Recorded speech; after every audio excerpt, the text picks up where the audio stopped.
ஆ இந்தாங்க சார்.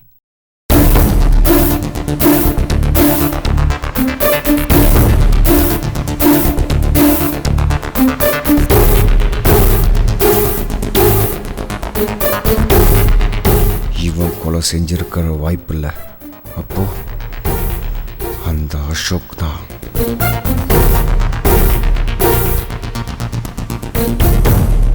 சரிங்க, இதில் அமௌண்ட் ஃபில் பண்ணியிருக்கேன். பேர் மட்டும் நீங்கள் எழுதிருங்க. சார் நீங்கள் கடவுள் சார். நான் தான் சார் தப்பாக நினச்சிட்டேன். பரவாயில்ல. இந்த அசோக் நம்பரை ட்ரை பண்ணிகிட்டே இருக்கேன். அவர் மொபைல் சுவிட்ச் ஆஃப்லேயே இருக்குது. அவரோட கான்டாக்ட் டீட்டெயில் ஏதாவது கிடைக்குமா? அவன் சிங்கப்பூரில் போய் செட்டில் ஆகிட்டான் சார். ஓ, அப்பப்போ வருவான். அவன் வந்ததும் உங்களுக்கு தகவல் சொல்கிறேன் சார். சிங்கப்பூர் அட்ரஸ் கிடைச்சா கூட பரவாயில்ல, நான் போய் அவரை பார்த்துக்கிறேன். கண்டிப்பாக சார், நான் கண்டுபிடிச்சி தரேன். Okay, thank you. வாங்க சார். நீங்கள் எப்போ வேணாலும் எனக்கு கால் பண்ணுங்கள். அந்த அந்த அசோக் கான்டாக்ட் வண்டி எப்படியாவது பிடிச்சி கொடுத்துருங்க. சரிங்களா? நான் உங்களை இன்னும் ஸ்பெஷலாக கவனிக்கிறேன். சரிங்க சார். இதான் என்னோட card. Okay, thank you. Thank you sir. டேய் பசங்களா, ஒரு புது அசைன்மெண்ட்டு. ஒரு பொண்ணை தூக்கணும். வெளியூர்லேருந்து தேடி வந்து இந்த ஜாப்பை என்னடா குத்துக்கிறானுங்க. கச்சிதமாக முடிச்சா கை நிறைய பணம் கிடைக்கும். அதுக்கு நீங்கள் தான்டா ஹெல்ப் பண்ணனுங்க. தூக்கணும்ல கிட்னாப்ப. என்னடா டேய், என்னடா நீ தொழில் புதுசா குழந்தை மாதிரி கேள்வி கேட்டுட்டு இருக்க? தூக்குறதுனா கொலை பண்றது. அப்போ கிட்னாப்புக்கு என்ன சொல்லுவீங்க? டேய் என்ன டியூஷன் நடத்திட்டு இருக்காங்க, டவுட்லாம் கேட்டுட்டு இருக்க? தலை பேசிட்டு இருக்கார்ல, மூடு டிஸ்டர்ப் ஆகாதே. பேசாமரா தலை, நீ பேச தலை. டேய், ஒரு பொண்ணை மர்டர் பண்ண போகிறோம். அதுக்கு தான் உங்க ஹெல்ப் வேணும். இது ஒரு மேட்ரா தலை. அட்ரஸை கொடு, வண்டியா போய் தூக்கி வந்துடுறேன். ஒரு பொண்ணை தூக்குறதுக்கு இத்தனை பேர் போனா ஊர் சிரியும் தலை. டேய் முந்திரி கொட்டை மாதிரி பொசுக்கு பொசுக்கு பேசிட்டு இருக்க. அசைன்மெண்ட்டை மொத்தமாக கேள்றா. ஓகே சொல்லு தலை. ஒரு பொண்ணை நம்ம மர்டர் பண்ண போகிறோம். அவள் ஒரு வாரமா சென்னையில் தான் எங்கேயோ இருக்கிறா. அவள் ஐடி பொறுப்பு இருக்குது, ஆனால் அட்ரஸ் பொறுப்பு தான் கிடையாது. அதுக்கு தான் உங்கள் ஹெல்ப் எனக்கு தேவை. ஹெல்ப் பண்ணுறோம் தலை.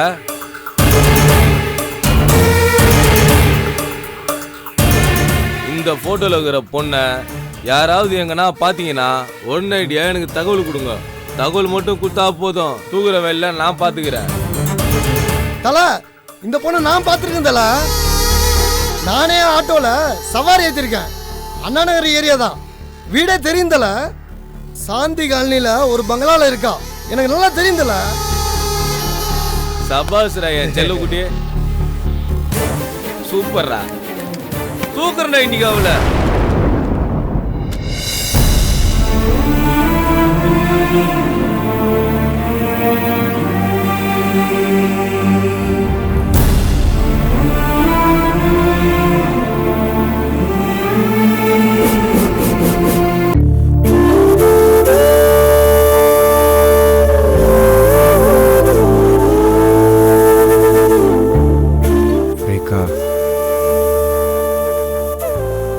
இவ்வளோ சீக்கிரம் என் வாழ்க்கைக்குள்ள வருவேன்னு நீ நினைக்கல. என்னை பார்த்த உடனே உங்க கண்ணுக்குள்ள வெளிச்சம் தெரிஞ்சது. அதை நான் அப்பவே கவனிச்சேன். ஆனாலும் கொஞ்ச நாள் பின்னாடி சுத்திட்டு போயிடுவீங்கன்னு நான் நினைச்சேன். ஆனா எங்க சர்ச்சுக்கு வந்து ஃபாதர் கிட்ட பேசி போராடி இவ்வளோ சீக்கிரமா என்னை கல்யாணம் பண்ணிக்குவீங்கன்னு நான் எதிர்பார்க்கவே இல்லை. ஆமா, ஏன் என்னை கல்யாணம் பண்ணிக்கணும்னு நினைச்சீங்க? நான் அழகா இருக்கேன்னா இல்ல உங்க உயிரை நான் காப்பாத்தினேன்னா? உன் அழகு ஒரு காரணம். இன்ஃபேக்ட் அதான் ஃபர்ஸ்ட் ரீசன். நீ என்ன ஒரு பெரிய ஆக்சிடென்ட்லேருந்து காப்பாத்தினல, அது செகண்ட் ரீசன். 2 ரீசனும் கிளியராக இருந்துச்சு. அதான் ப்ராஜெக்டை ஓகே பண்ணிட்டேன். ஓஹோ, நான் உங்களுக்கு ப்ராஜெக்ட்டா? ஓகே ஓகே ஓகே, வா வலிக்குது.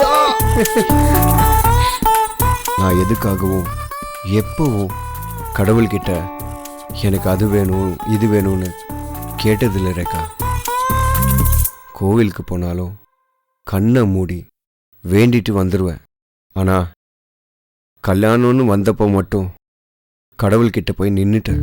ஏன்னா கல்யாணம் சொர்க்கத்தில் தான் நிச்சயிக்கப்படுதுன்னு சொல்லுவாங்க. மனைவி அமைவதெல்லாம் இறைவன் கொடுத்த வரம்னு சொல்லுவாங்க. நாம் ஏன் தனியாக ரிஸ்க் எடுக்கணும்னு சாமி கிட்ட போய் நின்ட்டேன். உன்னை பார்த்த அன்னைக்கு காலையில் கூட எங்கள் தெரு பிள்ளையார்கிட்ட வேண்டிக்கிட்டு இருந்தேன். பிள்ளையாரப்பா, ஒரு அழகான பொண்ணு கண்ணில் காமிச்சேன்னா உனக்கு 108 தேங்காய் உடைக்கிறேன்னு நான் வேண்டிக்கிட்ட நேரம் பாரேன். பிள்ளையாரு அன்னைக்கே உனக்கு காமிச்சிட்டாரு. அப்புறம் என்ன பண்ணீங்க? 108 தேங்காய உடைச்சிட்டீங்களா? இல்ல, ஏன்? நான் ஒரு அழகான பொண்ணை கேட்டேன். கடவுள் ஒரு அழகு தேவதையே கொடுத்துட்டாரு.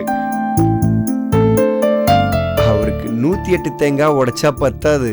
ஒரு தென்னந்தோப்பு வாங்கி அதில் காய்க்கிற எல்லா காயும் உனக்கு உடைக்கணும்னு முடிவு பண்ணியிருக்கேன். ஒரு தோப்பே உனக்காக விலை பேசியிருக்கேன்.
என்ன ஒண்ணும் பண்ணாத, எனக்கு பயமா இருக்கு.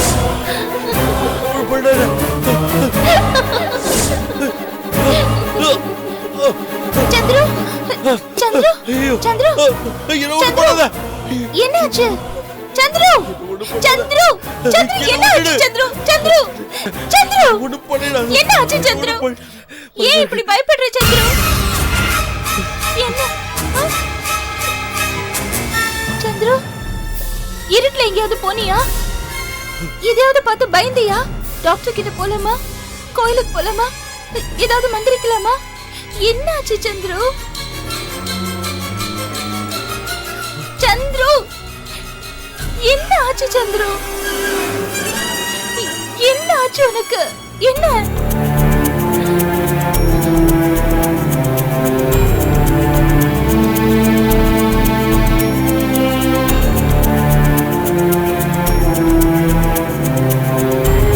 Cool down Chandru.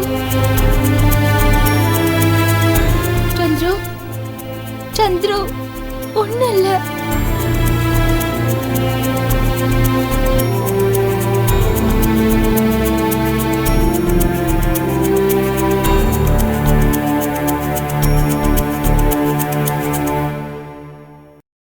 என்னாச்சு சந்துரு?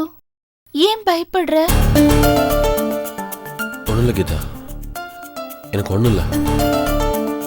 கொஞ்ச நாள் ரொம்ப அப்செட்லேயே இருந்தேனா, நீ எனக்கு கிடைக்காம போயிடுவேன்ற பயத்தில் இருந்தேனா, அதான் ஏதோ என் மனசை ரொம்ப பாதிச்சிருச்சு. எல்லாம் சரியாயிடும் கீதா, எனக்கு ஒன்றும் இல்லை. சந்துரு, நான் நிறைய கனவோடு வந்திருக்கேன் சந்துரு. உன் கூட நிறைய பேசணும், உன் கூட நிறைய சுத்தணும், உன்னை நிறைய கொஞ்சணும். இப்படி நிறைய கனவு இருக்கு. நிறைய கோயில்களுக்கு வேண்டி இருக்கேன். கடவுளே, எப்படியாவது என்னையும் சந்துருவையும் சேர்த்து வை. நானும் அவருமா உன் சந்நிதிக்கு வரோன்னு அந்த கோயில்களுக்கெல்லாம் போக வேண்டி இருக்கு. நீ என்ன பயமுறுத்தாத சந்துரு. சாரி கீதா, இனிமே இப்படி ஆகாது. ஒரு சின்ன குழப்பம், அவ்வளவுதான். உன்னை நான் நல்லா பார்த்துப்பேன். சாரி.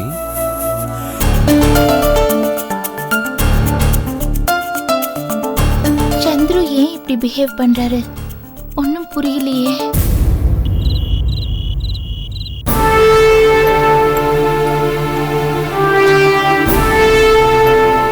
பகதூர் ஜி சாப்.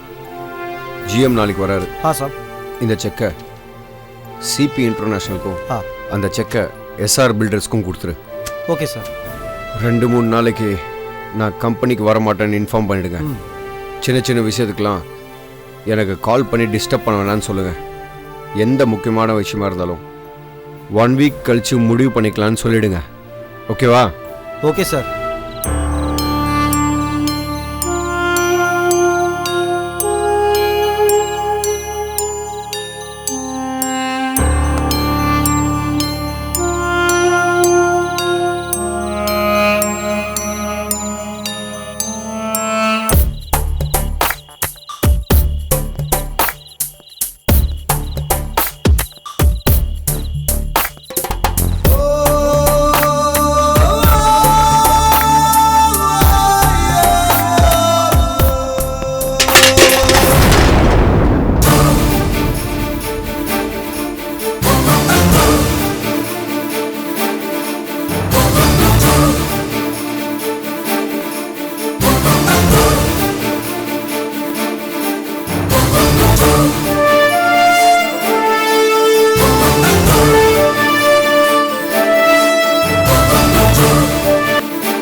ஏய்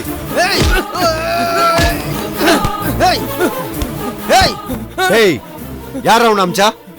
யார் ரவுண்ட் அம்சா? யாரா நீ? சொல்றா, கேக்குறல. யார் ரவுண்ட் அம்சா? சொல்லு. இல்ல சுற்று சொல்லு. வாயை திறந்து சொல்றா. யார் அம்சா? சொல்றா. சொல்றா. சொல்றா. சொல்ல மாட்டா? சொல்லு யார் அம்சா? சொல்றியா சாவரியா?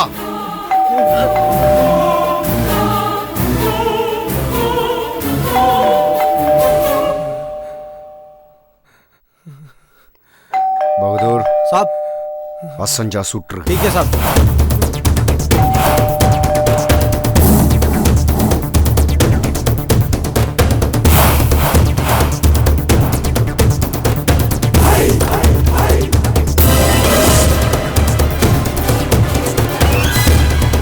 வாங்க ஃபாதர். என்ன கதி, ரேகா ஃபோன் பண்ணுவான்னு சொன்னீங்க, அவளும் ஃபோன் பண்ணல. அட்லீஸ்ட் நீங்களாவது ஃபோன் பண்ணி அப்டேட் பண்ணுவீங்கன்னு பார்த்தேன், நீங்களும் பண்ணல. ஓகே, நீங்கள் பிஸ்னஸ் மேன், பிஸியாக தான் இருப்பீங்க. What about Rekha? அவ ஏன் எனக்கு கால் பண்ணலை? உங்களுக்காவது கால் பண்ணலாம் இல்லையா? நான் சொன்னேன்ல ஃபாதர், அங்கே போய் அவளுக்கு சிம் போடுறதுக்கு டைம் இல்லைன்னு நினைக்கிறேன். நேற்று ஃபேஸ்புக்கில் வந்தா ஃபாதர். நான் கூட சொன்னேன் ஃபாதர்கிட்ட பேசு அப்படின்னு. கண்டிப்பாக பேசுகிறேன்னு சொன்னா. பேசலையா ஃபாதர்? உங்களுக்கு ஃபேஸ்புக்கு ட்விட்டர்னு 100 இருக்குது, பேசிப்பீங்க, டச்சிலே இருக்கீங்க. நான் வயசான ஆள், என்கிட்ட இந்த ஓட்ட ஃபோன் ஒன்று தான் இருக்குது. இதுலேயும் பேசினா தானே நானும் டச்சில் இருக்க முடியும். This is the first time, ஒரு லாங் கேப், ரேகா என்கிட்ட இப்படி பேசாமல் இருக்கிறது. பேசுறதுக்கு ஒரு விஷயமும் இல்லைன்னாலும் திடீர்னு ஃபோன் பண்ணி யோவான் 7ஆம் அதிகாரம் 24வது வசனம்னு சொல்லுவா. என் மெமரியை செக் பண்ணுறாளாம். நான் தோற்றத்தின்படி தீர்ப்பு செய்யாமல் நீதியின்படி தீர்ப்பு செய்யுங்கள் என்றார் ஜீசஸ் அப்படின்னு சொல்லுவேன். சிரிச்சுக்கிட்டே ஃபோனை வச்சிருவா. என்னமோ கதிர், இப்போ பாருங்க, 4-5 நாளைக்கு மேலே என்கிட்ட பேசாமல் இருக்கா. சரிங்க கதிர், எனக்கு மனசுக்கு ரொம்ப கஷ்டமாக தான் இருக்கு. இன்னைக்கு நீங்கள் சேட் பண்ணும்போது அவளை என்கிட்ட கண்டிப்பாக பேச சொல்லுங்கள். சரிங்க ஃபாதர். நான் வரும்போது மேலே ஏதோ சத்தம் கேட்டுதே, என்ன சத்தம் அது? அதுவா, அது வந்து கம்பெனி டென்ஷன் ஃபாதர். குடுக்கல் வாங்கல் விஷயத்தை பற்றி சம்மந்தப்பட்டது. சம்டைம்ஸ் பிஸ்னஸில் கொஞ்சம் ரஃபாக நடந்துக்க வேண்டிய விஷயம் வரும். பேசி சரி பண்ணிக்கங்க, அடிக்கலாம் வேண்டாம். சிலுவையில் அறைந்தவர்களையும் மன்னிக்கும் அன்புன்னு பைபிளில் இருக்கு. அதை காட்டிலுமா அவர் பெரிய தப்பு பண்ணியிருக்க போகிறார்? பேசி சரி பண்ணுங்க. God bless you. நான் வரேன்.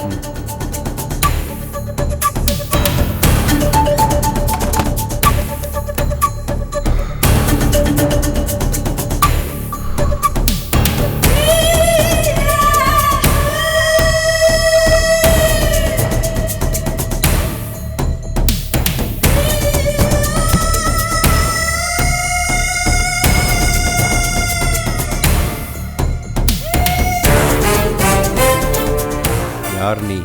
எதுக்காக இங்க வந்த? எதுக்காக இங்க வந்தன்னு கேட்டேன். ஆ? கொலை பண்ண வந்த. கொலையா? யார? யாருன்னு கேக்குறல? சொல்லிடுறேன். இந்த பொண்ணு இவ்வளவுதான் நான் கொலை பண்ண வந்தேன்.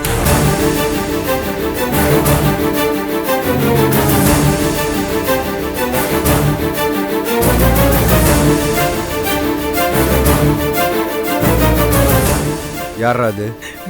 எனக்கு தெரியாது. இந்த அசைன்மெண்ட் உனக்கு யார் கொடுத்தது? எனக்கு தெரியாது. பகதூர், பாண்டி என்னதான் கொலை பண்ண சொன்னாரு. அவ எதுக்கு இவ்வளவு கொலை பண்ணணும்?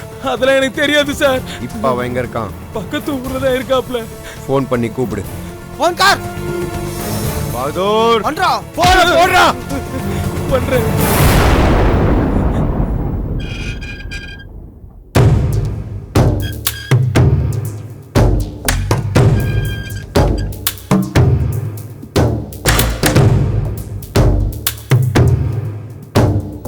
என்ன சந்துரு, ஏதாவது பிரச்சனையா? தேவா, நான் கொலை பண்ணிட்டேன்டா. டேய், சூப்பரா.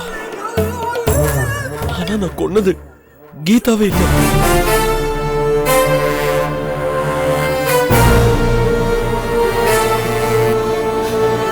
கீதா மாதிரி இருக்கிற இன்னொரு பொண்ணு. டேய், என்னடா சொல்ற? ஆமாண்டா தேவா, எனக்கு எதுவுமே புரியல.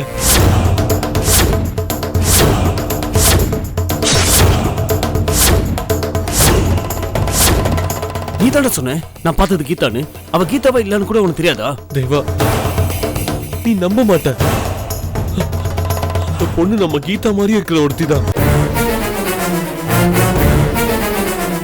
ஒரு வித்தியாசமும் இல்லடா. ஒரு மச்ச வித்தியாசம் கூட கிடையாதுடா. ட்வின்ஸ் கூட அப்படி இருக்க மாட்டாங்கடா. ஆச்சரியம் என்னன்னா, அவளுக்கு இப்பதான் கல்யாணம் நடந்திருக்கு. கீதா வந்த கையோட உடனே என் கழுத்துல தாலி கட்டுன்னு ஒத்த கால நின்னுட்டா. என்ன கண்டுபிடிச்சிட்டா என்ன அடிச்சே கொன்றுவான். என் கழுத்துல தாலி கட்டிட்டா அப்புறம் யாரும் ஒண்ணும் பண்ண முடியாதுன்னு ஒத்த கால நின்னு கல்யாணத்தை முடிச்சிட்டாடா. அப்புறம் மறுநாளே கீதாவை கல்யாணம் பண்ற மாதிரி ஆயிடுச்சு. டேய், அதை விடு.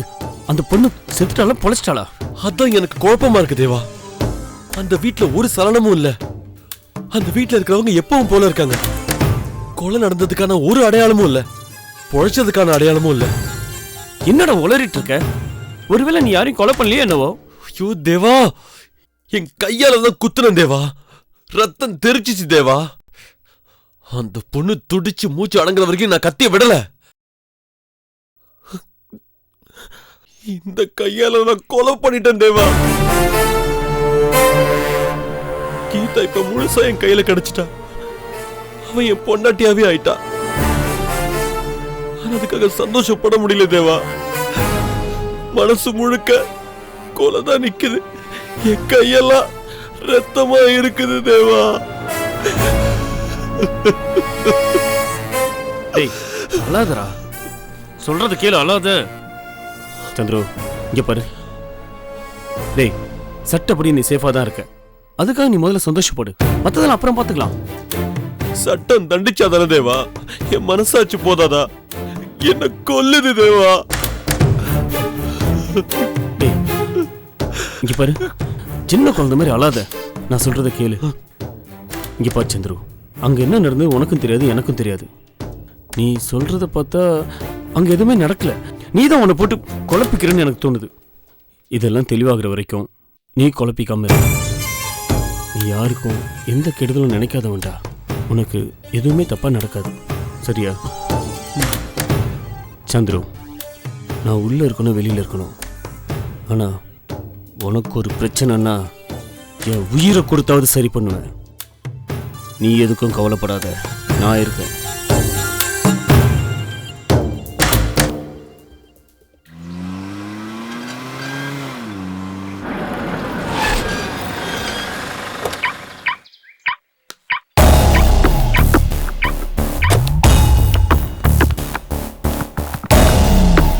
நிம்பல் பேர் தான் பாண்டியனா? ஆ. நிம்பலுக்காக தான் சார் வெயிட் பண்ணிட்டு இருக்காரு. வாங்க.